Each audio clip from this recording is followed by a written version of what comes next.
The Cincinnati Reds took the first step toward running their franchise as a successful small market franchise should run. I'm going to tell you why Sonny Gray being traded to the Minnesota Twins was good, and we're going to look at the direction of this Reds team moving forward. You are Locked On Reds, your daily Cincinnati Reds podcast, part of the Locked On Podcast Network, your team every day. Thanks for making Locked On Reds your first listen of the day. We are free and available on all platforms. I am Stephen Offenbaker alongside Jeff Carr, and we have a passion for baseball, and we have a passion for the Cincinnati Reds, and we've taken that passion and we've turned it into information for you. On today's podcast, we will be talking about the deal that rocked Reds country today, with Sonny Gray being shipped off to Minnesota for Chase Petty. We will fill you in on what that means for the Reds rotation, and we will talk about the overall direction the Reds franchise is going moving forward. Today's episode is brought to you by BetOnline. BetOnline has you covered this season with more props, odds, and lines than ever before. BetOnline, it's where the game starts. And Jeff, where we're going to start is talking about this Sonny Gray trade. Just to get everybody caught up that may have missed the particulars, Sonny Gray, along with minor leaguer Francis Peguero, was sent to Minnesota for 18-year-old rookie right-handed pitcher Chase Petty. Chase is a number one draft pick not a number one draft pick, but a first-round draft pick of the Minnesota Twins in the 2021 draft. Think about another Hunter Green, maybe. He hits 102 on the gun. He's got a very light arm. He's got some nasty breaking stuff. Working on a nice changeup. My gut instant reaction when I looked at this, Jeff, was that this is a good trade. It's not a great trade, but it was a good trade. Yeah, I think that you can have the take that what the Reds got is all right. They probably could have got more. I don't necessarily know that for a fact. I wasn't in the negotiating room, and it surely seems like you probably could have gotten better than just one good prospect for Sonny Gray. But let's look at it this way. Chase Petty, according to Baseball Prospectus, was the number 7 prospect in the Twins organization. Depending on where you look, that number varies, and partly to do with the fact that he's just out of high school, he's just starting his career out. We barely know anything about this guy. So, yes, there is a lot of risk involved. There's a lot of risk involved with Sonny Gray, too. We're not talking about a sure thing. We're not talking about a guy who's going to go out there tomorrow and tweak that back.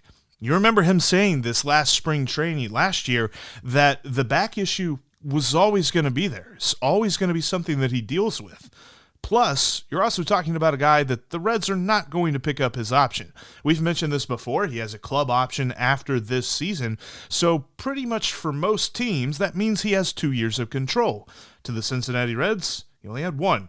So I think that the quickness after the lockout ended of this deal actually kind of makes sense when you look at some of that.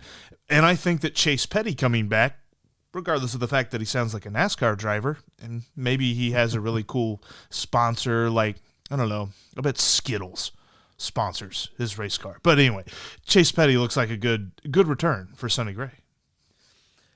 I understand why people were up in arms about this today. And the fact of the matter is multiple things in relationship to this trade can be true. This trade can be a good trade for the Reds if we're talking about them becoming a small market mover and shaker, much like Tampa and the Rays. If that's what we're looking for, people need to stop getting attached to players. We're going to need this franchise to start trading away players when they have about 2 years of team control left. That's how it works. And you bring in new guys. So that has to be true, and that's what they have to do. Is it true that this move was probably made with haste also to benefit Bob Castellini's bank account? Well, sure, that's part of it. But both things can be true. And it can also be true that Sonny Gray was not as reliable as some people are trying to make him out to be today. I think you hit a very key point in that for the last 2 seasons, his back has been an issue. And heading into now another spring training that was not going to be conducted in a normal manner, that was going to be rushed, that was going to be done differently. I think that the Reds pulled a trigger with the best offer they had on the table at the time. And while it's not blow your socks off overwhelmingly great, I don't think that it's bad either. And I don't necessarily think that we're looking at the Reds and saying, with Sonny Gray, they're a playoff team. No, there's still plenty of holes on this roster that, sure, could they win 80 games, 81 games? They could probably go 500 as constructed with Sonny Gray on the team, but was that going to get you to the 6th spot? Maybe. I don't know. I don't necessarily think that they were going to make it. So I think because of that, and the Reds were not going to go out and spend what we want them to spend, so I think they've got to be realistic about their position. And that flows into the small market mentality. That's what we're talking about on today's podcast, is the direction of the franchise, the direction that the Reds want to go. Sure, Nick Krall's messaging for some of the things that he said this past weekend has got people thinking, what are you talking about, Nick? But I think within what he said, there is a rational direction. And I believe that the way for the Reds to win is to not, and have that sustained success that he talks about, is to not try to compete by signing multiple high-dollar free agents. It's to build their team from within. And as annoying as that sounds, for every single person that really wanted Nick Castellanos to come back, at the end of the day, that's how the Reds have to do this. Well, and bear in mind, too, that if they follow that model, if they do go to the small market approach, and they start trading guys and bringing in a constant churn of the roster, what that will do is will leave them a little bit of money that when there is a spot that there's not a homegrown guy for, they can go out and get a 1 or 2 year Band-Aid and spend money there. And you start to put together teams that can compete for the division. It can be done. We've seen it be done. And, the real question is, can Castellini get out of the way and let his front office people do it? And can the front office people he has in place effectively pull off something like that? Now, I'm not sure of the answer to either one of those questions. Sure. But I know that one thing's for sure, Reds fans are paying attention, and they are engaged right out of the gate. I mean, I don't know if you saw this today or not, Jeff, but actually trending on Twitter was "Sell the Team, Bob." Yeah, for a large portion of the day. I did see that. C. Trent screenshotted that and shared that. It was interesting.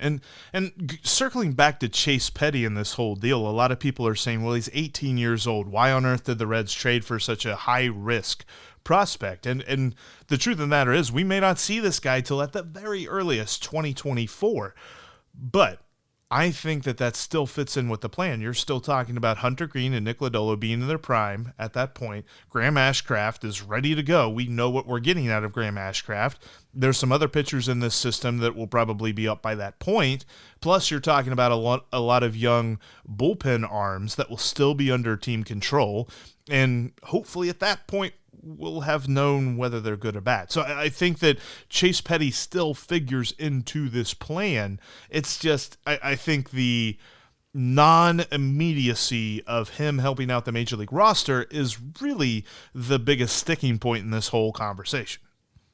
It is, and I get people's fears about the fact, and they're right, Chase Petty might not ever pitch for the Cincinnati Reds. That is a true statement.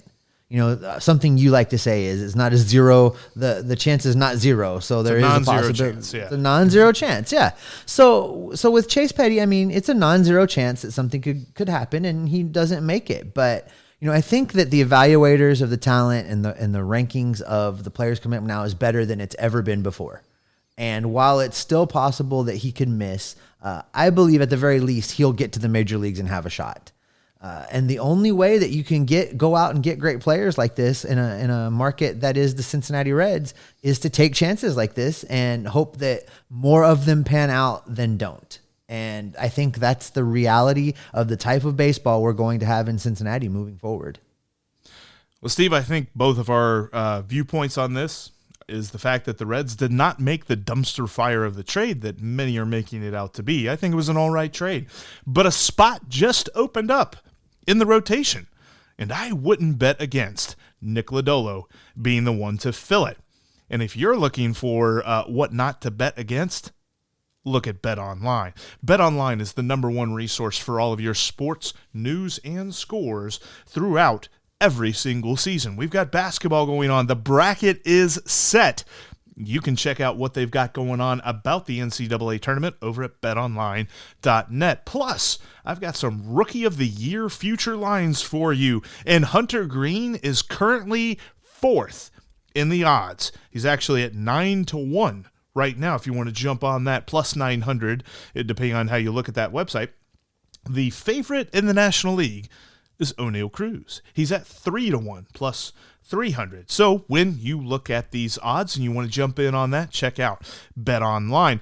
BetOnline has you covered throughout every single season with all kinds of props, odds, and lines, more so than ever before. BetOnline has up-to-the-minute info on pro and college hoops, NHL, boxing, UFC, along with live real-time updates of current games. Don't wait to take advantage of the new amazing offers available for every single sports season in 2022. That's BetOnline, where the game starts. Make sure to give Locked On MLB Prospects a listen after today's podcast. And as always, thanks for making Locked On Reds your first listen of the day. Lindsey Crosby is a minor league encyclopedia, though, when it comes to Locked On MLB Prospects, and will keep you up to date on the up-and-coming players as well as some college baseball action. The Locked On MLB Prospects podcast is just like Locked On Reds, free and available on all platforms. Make sure that you're following us on Twitter. You can find Steve at S. Offenbaker. You can find me at Jeff Carr with 3 F's and 2 R's.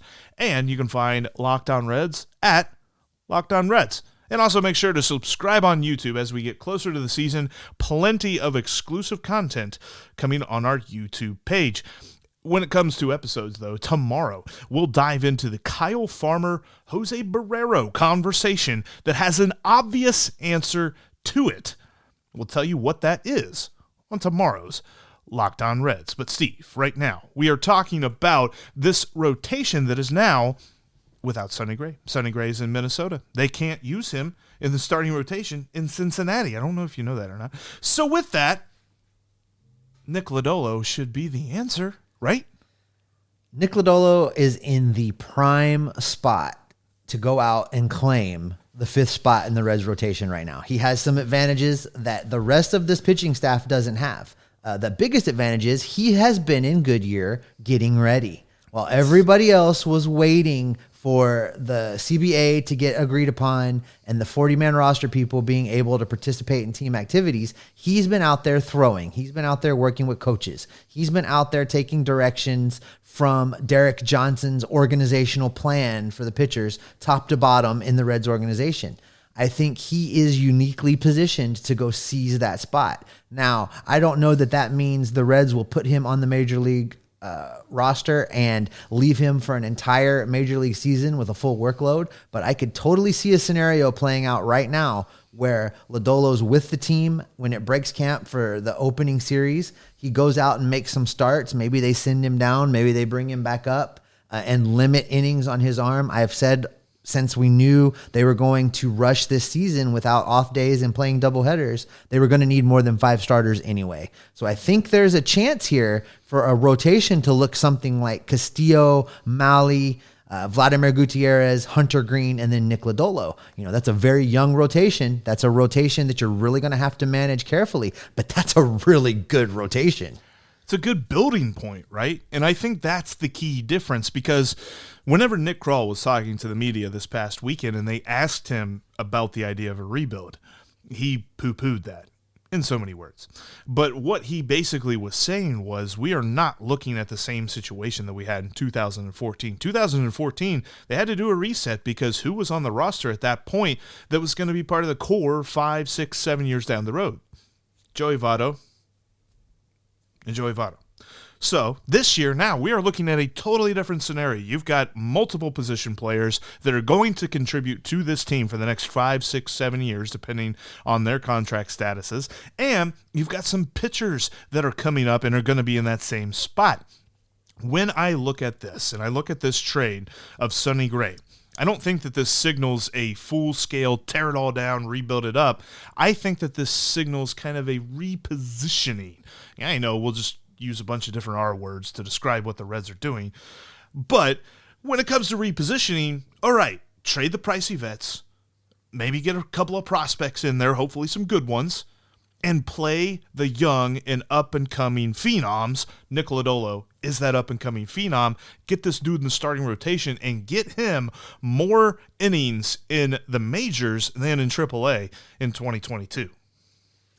You know, Jeff, when we talked about what was the first move that the Reds were going to make, this is exactly the move that I said they were going to make. That it was going to be Sonny Gray, and it was going to happen quickly. They weren't going to wait around and make other moves. They were going to do this.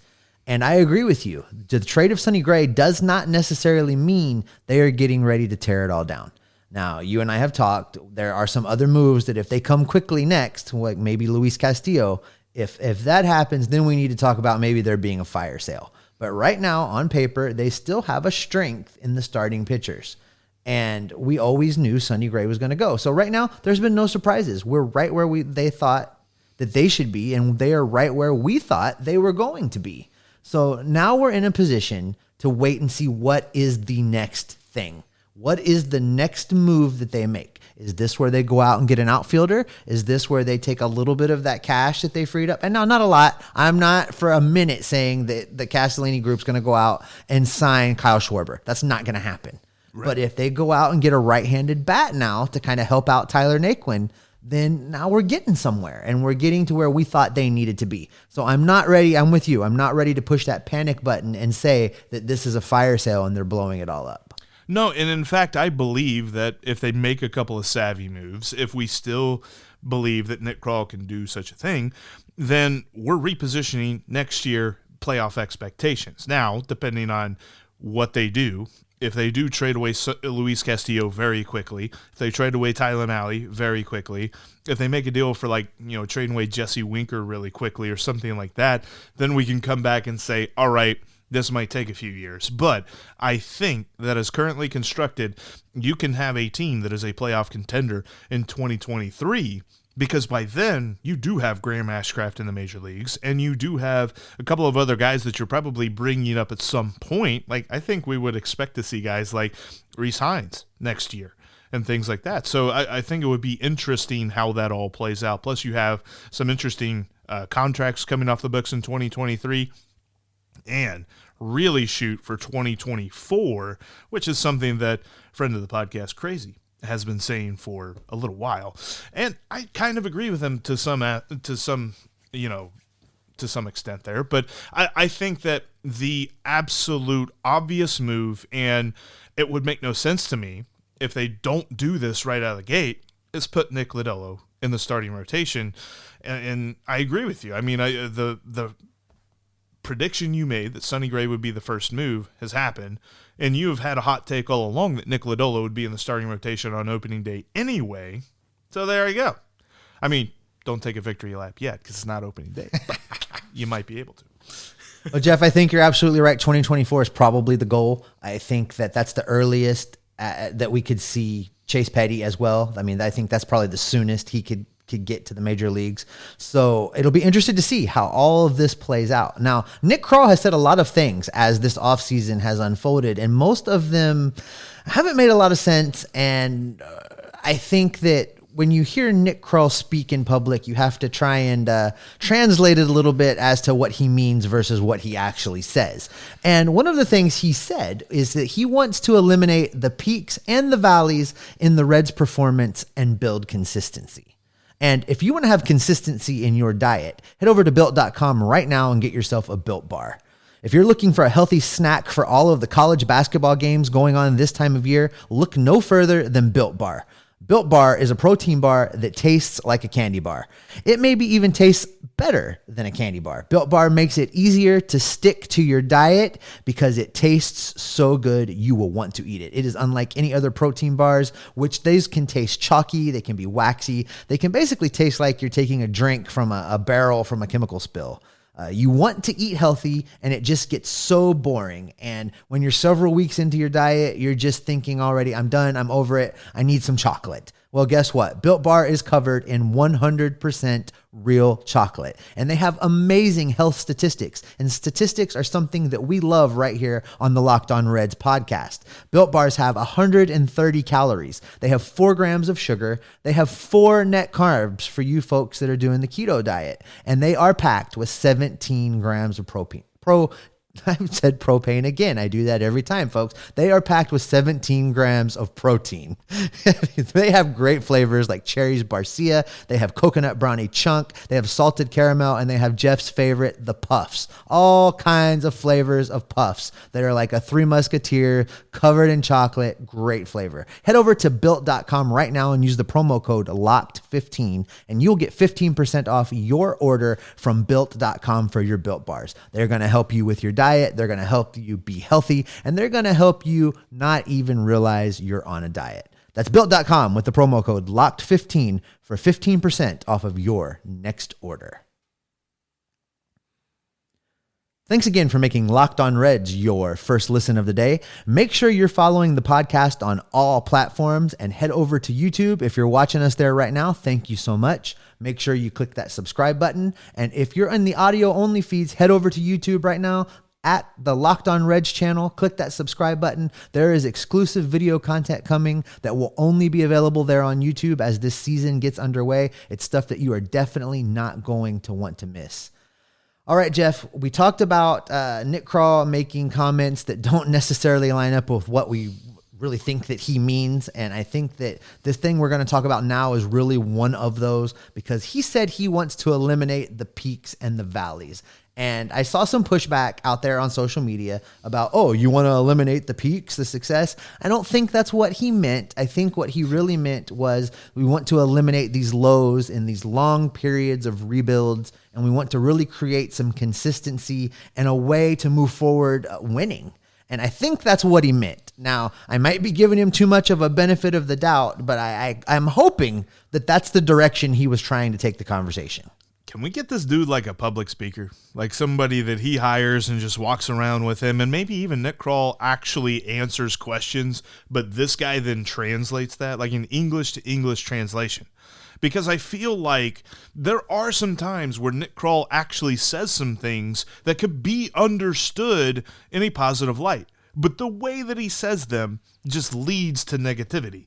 I mean, the peaks and valleys thing, it's very obvious what he wanted to say because he says it later on. He wants to create sustained success for the franchise year in and year out. They want to be a constant competitor. That's basically, that's what he should have said. He should have never said peaks and valleys. I think for a moment, peaks and valleys might have been trending on Twitter because people were just going crazy about it. Like, yeah, and everybody's favorite joke was, yeah, remind me of those peaks again. I mean, 2010, 2012, those are pretty good. And let's not forget, as you pointed out, the legendary team of 2020. Do not disparage the 2020 playoff bound Cincinnati Reds. That's what he was saying. Exactly. But no, the point that he was trying to get to is the way that the things have been run, which I think that you and I maybe disagree a little bit with what he says here, but the way that Dick Williams kind of ran some stuff and was really aggressive with free agents and things like that is just not how the Reds are going to do things. As much as we might disagree, as much as we might want them to spend a ton of money, it's not going to change their mind. So at least have a plan to work within the boundaries that have been set up for them. I think that this was him telling us that there is a plan to work within those boundaries. So I kind of understand it a little bit. I do too, and I think that you have to take into account some of the things that have happened since Castellini's ownership group took over this team. He said a lot of things. He said he's going to do a lot of things, and we've all seen the letter. We've all read it a bunch of times, and we all know that the only promise he kept was involving the Reds Community Fund. That's the only thing he's done right. One of the things that this front office has lacked all along is, one, Castellini not meddling, getting out of the way of the baseball people and letting them do what they need to do. But they've also lacked a consistent messaging. And I think you hit the nail on the head. If Krall just had somebody that could be a spokesperson, a communications director for him, that could go out there and translate what it is that Nick Krall is trying to do. Because the more I look at it, I think what he wants to do is be more like the Tampa Rays. I really think that that's what he's trying to say. And I don't think he can just come out and say, I want to be like the Tampa Rays. But I think that's where he's going. I think he wants to get into more of a churning of the roster and a trading away of people to bring back in talent so that every year you're talking about the 2 or 3 more guys that are coming up, the next man up, the next man up, which would create a kind of a culture of sustained opportunity, at least here in Cincinnati. But he just can't put those words together to say them and communicate that message. Again, maybe I'm giving him too much credit, but you would have to hope that what he's trying to say is something along those lines. That's a good way to end it. So we will. That'll wrap up this edition of the Locked On Reds podcast. Thank you all so much for listening and for watching on YouTube, making us your first listen. And I tell you what, too, one of those things where we talk about where we're going to be honest and call people out. Tomorrow, we're going to call out David Bell because the Kyle Farmer, Jose Barrero battle at shortstop has a clear should-be winner. But David Bell scared everyone into thinking that that's not the case. We'll dissect his comments tomorrow right here on the podcast. Thanks again for making us your first listen. Now make Locked On MLB your second listen. Paul Francis Sullivan, please call him Sully, brings you his unique perspective on Major League Baseball present and past. That is the Locked On MLB podcast, just like Locked On Reds, free and available on all platforms. Steve, we are only 4 days away from spring training baseball, and you can catch all the Reds action on the radio and stuff, but you can catch all of the reactions and analysis right here on the Locked On Reds podcast, because what are we? We are Locked On Reds every single day. Talk to you tomorrow. Go Reds.